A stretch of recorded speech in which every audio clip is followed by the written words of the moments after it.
బలి ప్రతిపద బుధవారము 22 అక్టోబర్ 2025 రోజున ఉంది. ఈ బలి ప్రతిపదను బలి పాడ్యమి అని కూడాను అని అంటాము. ఈ బలి పాడ్యమికి అత్యంత ప్రాధాన్యత ఉంది. ఏంటంటే ఈ బలి పాడ్యమి రోజున శ్రీ మహావిష్ణువు వామనుని యొక్క అవతారంలో బలి చక్రవర్తి దగ్గరికి వెళ్ళి 3 అడుగుల నేలను దానంగా అడుగుతాడు.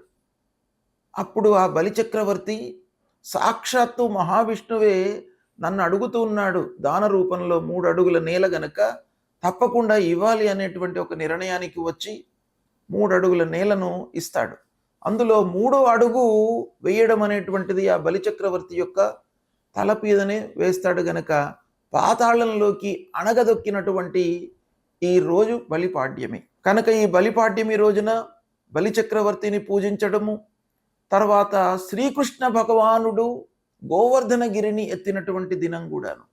అంటే గోవర్ధనగిరిని ఎత్తి గోవులను రక్షించినటువంటి దినం కనుక ఈ రోజున అందరూ కూడాను గోవులను పూజించాలి, గోమాతను సేవించాలి, బలి చక్రవర్తిని పూజించాలి, తర్వాత తోచినంత అన్నదానం చేయాలి అనేటువంటిది శాస్త్రం చెప్తుంది. కనుక ఈ బలిపాడ్యమి ఉత్తర భారతదేశంలో ఉగాది పర్వదినంగా కూడాను వాళ్ళు చేసుకుంటారు.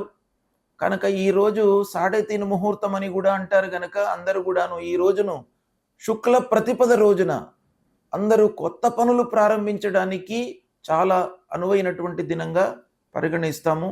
దీన్ని ఆచరించండి.